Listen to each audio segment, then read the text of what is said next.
Mari kita berdoa. Bapa, kami bersyukur, berterima kasih buat kebaikan-Mu. Kami bersuka cita sebab Tuhan yang menopang dan menolong setiap kami. Saat ini kamu dengar firman-Mu ya Tuhan, biar firman-Mu itu menjadi kekuatan buat setiap kami, di mana kami sungguh-sungguh diperbaharui pikiran kami oleh firman-Mu Tuhan, supaya kami gak salah jalan kami.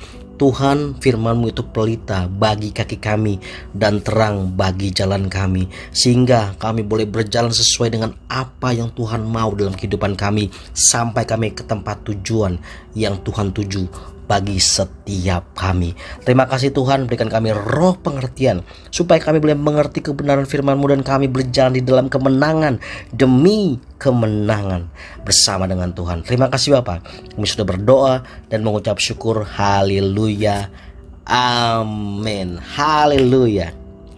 Bayangkan ketika pemain bola cuek sama teriakan pelatih di pinggir lapangan. Ketika pelatih itu berteriak-teriak ke kiri, ke kanan, jangan begini, jangan begitu.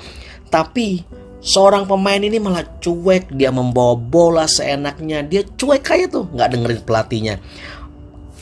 Bapak Ibu saudaraku yang terkasih dalam Tuhan Yesus, pelatih adalah ahli dalam perencanaan dan strategi buat suatu pertandingan, supaya setiap pemain bermain dengan maksimal sesuai dengan rencana seorang pelatih dan akhirnya menghasilkan gol demi gol. Jangan cuek. Seberapa banyak setiap kita seperti seorang pemain bola yang cuek kepada pelatihnya dan akhirnya gak sampai kepada tujuan. Hidup ini ada tujuan, di mana setiap kita harus mengerjakan tujuan dan kehendak Tuhan dalam setiap kehidupan kita. Oleh sebab itu kita harus dengeran, jangan cuek sama apa? Sama instruksinya, sama perkataannya, sama firmannya, sehingga setiap kita sampai dan menyelesaikan tugas kita dengan selesai. Cuek membuat kita kehilangan arah tujuan, dan akhirnya kita cenderung hidup hanya melukai orang. Seorang pemain bola yang tidak dengar-dengaran kepada pelatihnya, yang pada akhirnya hanya melukai lawan kanan kiri, bermain akhirnya cenderung sembarangan dan akhirnya mendapatkan kartu merah.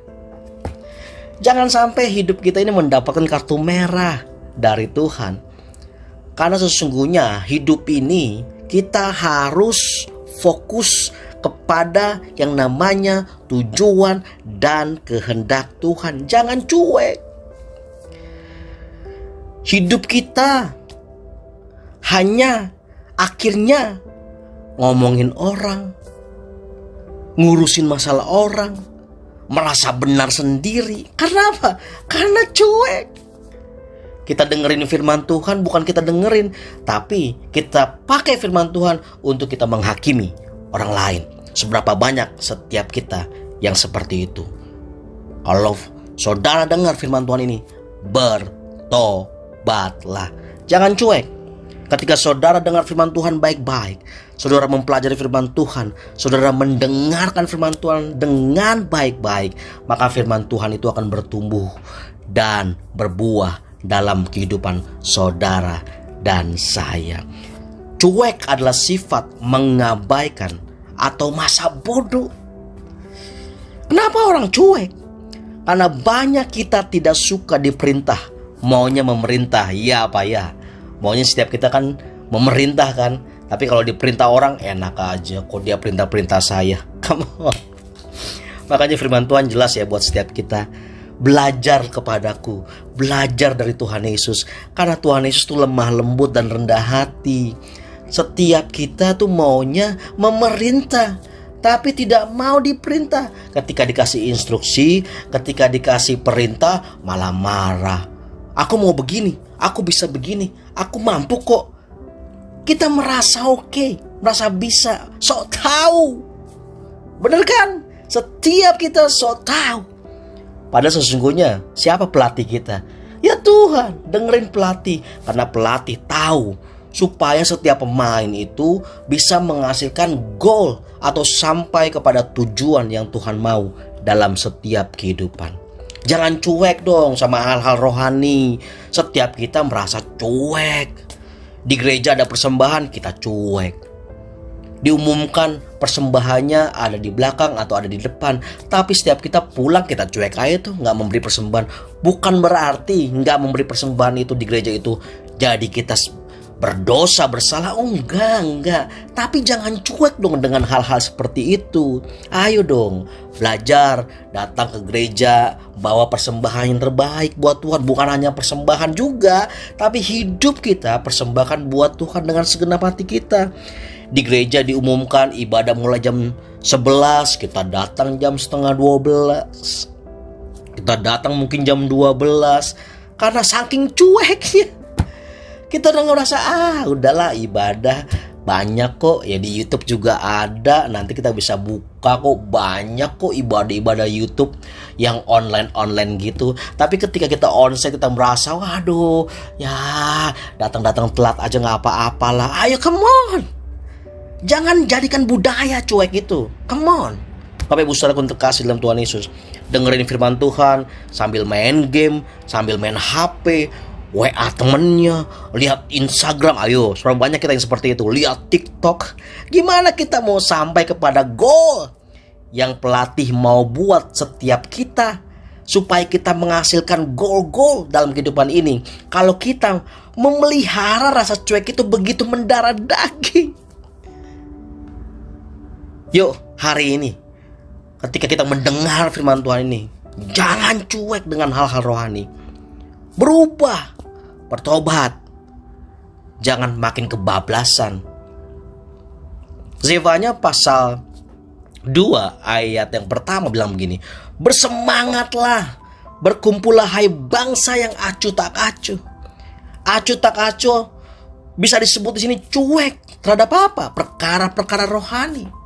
Merupakan penyakit yang banyak menyerang orang Kristen, khususnya mereka yang pikirannya mengejar cuman materi atau perkara-perkara dunia. Bukan berarti kita gak boleh kerja, boleh. Tapi ingat, itu bukan hal yang esensi. Hal ini dialami terjadi pada bangsa Israel, sehingga Tuhan menegur mereka dengan keras melalui Nabi Zefanya. Karena bangsa Israel cuek dan acuh tak acuh terhadap hal-hal rohani.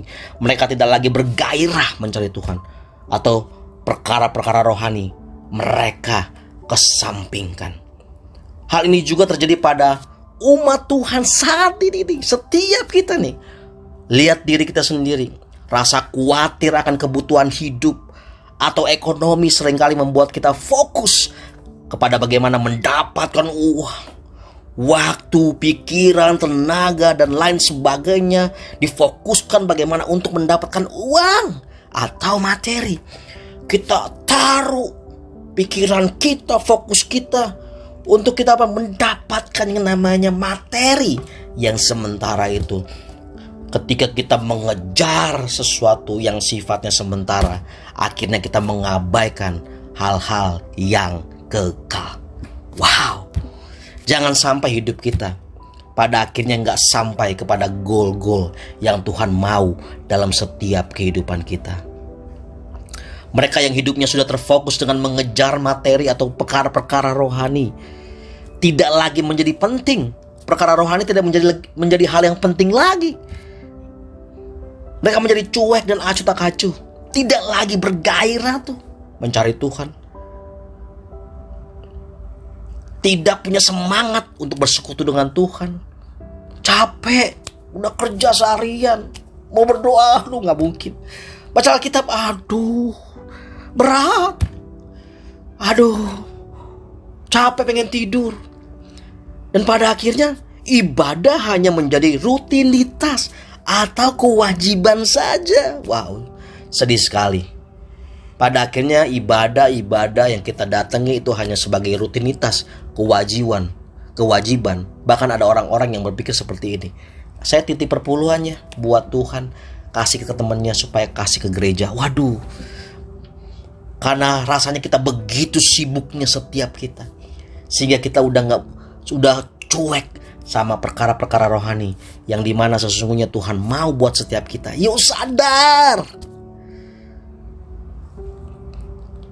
Bila kita sadar dan intim dengan Tuhan, kita akan tahu bahwa semua kebutuhan kita tidak hanya Tuhan cukupi, tetapi juga Tuhan tambahkan bagi kita yang mau mendahulukan perkara-perkara rohani. Seperti tulis Matius 6 ayat 33. Carilah dahulu kerajaan Allah dan kebenarannya, maka semua akan ditambahkan kepadamu. Jangan fokus ke tambahannya, tetapi sesungguhnya kita fokus kepada Tuhan.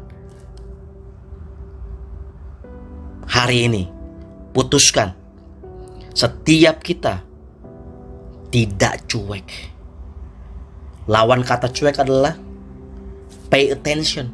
Taruh perhatian dong. Walaupun sesibuk apapun setiap kita, jangan mengabaikan kegiatan hal-hal rohani dalam kehidupan setiap kita, karena itu adalah hal-hal yang kekal. Jangan sampai kita sibuk dengan perkara-perkara yang cuma sementara ini, tapi kita kehilangan hal-hal yang kekal. Tuhan Yesus memberkati setiap kita. Mari kita berdoa. Tuhan, terima kasih, kami bersyukur buat kebaikan-Mu Tuhan Yesus. Kami gak mau Tuhan kehilangan hal-hal yang kekal, di mana kami terlalu sibuk dengan perkara-perkara duniawi, sehingga kami mengesampingkan perkara-perkara yang kekal itu Tuhan. Tuhan, kami mau hidup kami, dalam pekerjaan kami, dalam setiap tugas-tugas kami, dalam apapun yang kami kerjakan Tuhan, yang kami mengutamakan Tuhan dalam kehidupan kami.